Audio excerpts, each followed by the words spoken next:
Amazing wisdom. Entrepreneurs, business leaders, Success. CEOs, Amazing success. around the world. This is the Success Nuggets podcast. Have you ever wondered what you could learn and how inspired you'd be if you asked incredible people from around the world about the patterns that drive progress? Get ready to dive into a world of insights and inspiration. This is the Success Nuggets podcast with the founder of the Digital Light Bulb and your host, David Abel. Hello, Success Nuggets family. I hope you're well. I didn't know where to send today's invitation because Dr. Amine Arezki sure is hard to pin down. Here on the line from somewhere is Dr. Amine. Hello, sir. Hi, David. How are you? I'm very well. Where do I get you from today? Are you in Stuttgart or somewhere in the world? Stuttgart. Today, Stuttgart, yes. I mean, you have a young face, but you seem to have been tech quite a long time, starting with a PhD in robotics. Take me back to how you got into that and sort of your formative years in tech. How I went to the tech is basically it's a question of curiosity. I love to learn new things and create things. And when I was young, I was trying to do everything which can be created. It could be a sculpture, a painting, or anything which could be physical or even moving. And then it started to, when you start to follow a little bit the tech, you see the power of programming, the power of getting data information from sensors, connecting it and taking decisions of movement, etc. Actually, it gives you a lot of flexibility to create new things, things which could help and support, things which could be just for joy, for playing. And during my actually studies, step by step, I started to orient myself to that direction. But at the same time, doing a couple of projects actually in parallel. So it doesn't mean that you have to go to school, get your degree, then you stop there. So you need to have a look a little bit in what you can do by yourself, what you can do with your friends, with your teammates. You know, just boosting your knowledge and boosting and putting your creativity there, because that's cool. And this is what I find a little bit complicated at school today, is that they are not boosting really creative thinking. They try to make you follow a certain program, get some grades, everybody's happy, you get your degree. But I believe that this is not enough for facing all the challenges in the world. So you need to be doing things by yourself, probably making mistakes and learning from it. Yep. And this is what I tried to do with a bunch of friends, actually, when we started to created a robotic team, actually, to start competing with some European teams and organizations, where I was still in Algeria, imagine, at the time. We're talking about the early 2000s. And when that idea came out of our mouth, actually, people are saying, okay, guys, you're kidding. It's not really for you. What are you trying to do? You're going to compete with American, Japanese, and European teams. You have done nothing. We said, yeah, okay, fine. But we try. We're going to fail maybe, but at least we tried. And then actually it brought us in a very competitive environment where we started really to do things. And then you start to gain confidence, seeing what the others are doing, because you are observing different teams or observing different results. You gain that confidence, and then you start to tell yourself, why not? Why not doing things? Why not? What's the difference? The difference is it only about budgets, sponsoring? Yeah, let's try to do it. Let's try to make it. Let's try to attract all the people to support us. In terms of knowledge, it's only about you, about yourself, and how you're going to push your creative work to solve some problems which maybe others did not think about it. Mm. So at the end, tech is regardless of the field, it's always about curiosity of how you want to gain attention on something and how you want to use these things actually for the sake of good at the end of the day. And the tech, it's so much evolving that it's difficult to stop. And you moved on to Rutgers University, I believe, and a team of you came up with something groundbreaking. How many were there of you, and what did you come up with? I think it was the first time I was working on a project where it linked straightforward actually to helping and supporting people. It was a project I was working with a professor called Berdia. He was, I think he was American, native from Romania. We got along together very quickly. There was another professor from France, Algerian friend. She's called Bouzid. And we started to work on a project where we were developing actually devices, robotic devices, connected to video games that help and motivate people having stroke to do their own rehabilitation. I mean, I've been facing situations with my father recently where he has been, he was a victim of stroke, and you can see how motivation can be impacted actually when you start to do your rehab, regardless of the type of rehab center and how professional they are, how many devices and so on. But it's all about here, what is in your brain and how you get that motivation and the flow behind. And the concept there, which we've been working on Rutgers laboratory, was how to use video games with points with a certain level, status, etc.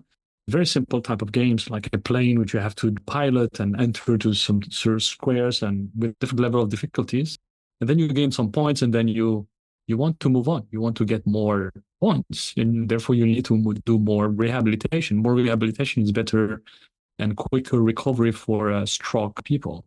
So this was the time actually really there was a real purpose behind certain work of robotics, not just playing robots for playing football or playing billiard, things like that, or pool, but it was good for learning.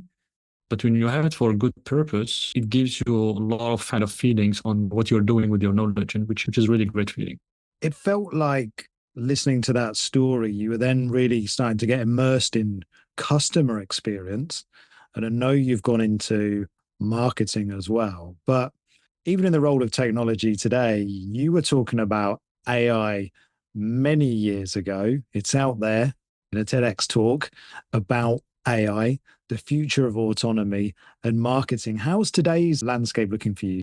Well, it seems, I mean, AI is everywhere. It has been everywhere since a long time. It's just that we started to talk about it because it became very, accessible to everyone. So everyone understand what is ChatGPT or Perplexity, etc. It is so simple to use. So it means people just write a text like they're talking with the person, and then they get a certain answer. It's like you're talking with your best friend with a very big knowledge, and give you without bothering, and they have all the time the work with you. Yeah, so, but it has been everywhere in our working places and houses, etc. But today is becoming a commodity. However, used for everything. This is a little bit what worries me a little bit on how the people are using it and how the people are changing their behaviors on how they're using those tools. I don't know about you, but I see, for example, I know a lot of people who write you emails, who write text or books or whatever.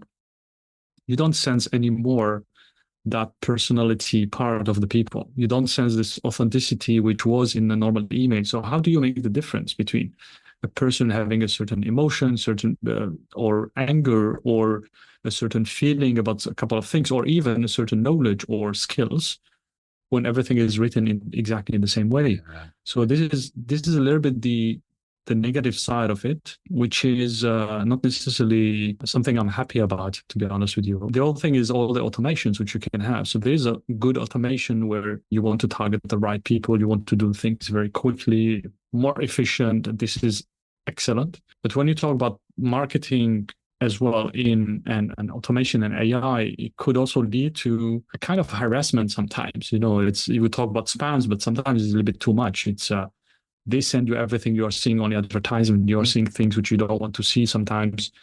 We talk about understanding the persona. We talk about understanding interest, but this is not yet there at the moment, which is very precise, where the customer do not need to feel somehow overwhelmed with information. I think when AI becomes kind of part of our lives, where we don't recognize that it's there, and I think this is where we're going to win. But today, I think we're in that peak.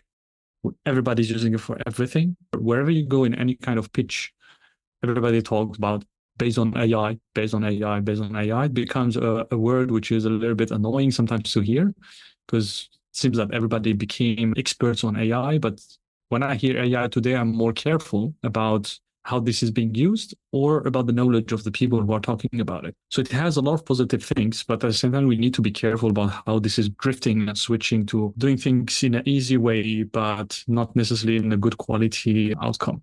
Moving on then, putting your day job on the side, how do you kind of motivate yourself, and what patterns do you see that create progress within your own personal makeup? Oof, that's a good question. I think diversifying activities. A lot of people tell you when they present themselves, they are either, I don't know, an engineer, director on something. They define themselves as their job in the company, while I think probably half or maybe 70% of how they should define themselves is probably what they do outside of work. And what I do outside of work is I try at least to make it very diverse. So I try to do sport, but different kind of sports as well. I try to play football, I try to play basketball, I try to play tennis, whatever kind of sport I can do today, I will try to do it, even if sometimes I'm not really good at it, but it gives you a certain joy and disconnection from your brain, which is really needed. Actually, sometimes you have this aha effect and you just have an idea and then you say, okay, that's exactly what I should do. But all things which are a little bit more relaxing is really art. So either drawing, taking a piece of paper or tablet and starting making some drawings, or either it could be a portrait or simply trying to draw a logo or any kind of object, but also sculpting. I love sculpting actually faces. And this is something which, if you are not disconnected completely, brings you a completely different world. I think you are just an alien. I think you're not a human being. This is something where you have all this, shapes, all the forms you are thinking, you are observing about the real face, the pictures. So you're completely disconnected. So you forget all the problems if you have problems at work. And this is really a key that it brings you a certain motivation that you say, okay, there's not only that part of life. It gives you a certain motivation actually to create things and to do all the things. And at the same time, things are sometimes related to each other. So maybe thinking art will bring you a certain idea at work. This happened several times because I don't believe on just as a technology as it is, but it has to be something beautiful as well to see, to look at, and positive as well, something for good. So this is usually what I do. I try to diversify not only one activity, diversify activities to feel really good. And this helps actually to motivate yourself for the next steps or look to the things in a different perspective. It does. I think I agree with you there. And sometimes you find the answer when you're not looking for it. And sometimes the longer you stare at it, the easier it becomes. And the longer you stare at it, the harder it becomes. So I'm with you on that one. Talk about motivational speaking as well, because you've already created purpose-led products. You seem really positive. Why do you do the motivation and how do you aim to help others? I think people need to get support. I mean, if you can help people and support people, do it. I like to do this. I like to mentor people, mentor my team, support each other, because I have a feeling that there's not enough people who are trying to help without any transaction, without any exchange of money or any promises which are not there. And so I have a good feeling when I try to help people, to motivate, to open a little bit their eyes, or to give them different perspectives. Because I have a couple of discussions with people, they are really wired sometimes and they are really convinced that this is the right thing to do.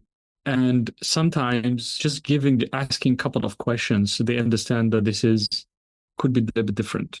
That they need to understand other people or the perspective of the people or the view of the others. And sometimes the truth is just there and they are just not seeing it. And they need somebody who is giving completely different perspective. So it could be as a one-to-one discussion, but also when you go to a speaking slot or as a keynote speaker and you are trying to explain things, it's not just a direct thing. You need to make a certain story that people are, catch with what you want to say and what you want to transmit as a message. And explaining that actually everybody can do a lot of things. So they don't need to wait to be able to do such kind of things. They need to gain that confidence that they also can do a lot of things. Don't wait for a go for someone to try to make a proposal, or being afraid that you are not asked to do something, therefore you should not do it. Do it. Propose things. If they don't like it, at least you tried. Maybe it was not the right thing, but at least you tried, and you are not going to have a kind of bad feeling at the end because you have not tried. And this regret feeling is something which I don't like actually as a person. So trying to help to give a different perspective, even if it's not a transactional thing, is something which I like. It gives a good feeling if anybody can try to help someone. And this is something which I like. I have to say this in the team and the group of One Golden Nugget. Actually, it's a bunch of lovely people. Actually, we have in that group, which is just incredible people helping each other, helping others. and transmitting very positive vibes and projects and advices. And I think it needs to be much bigger like that in the world. And I think it's even a necessity.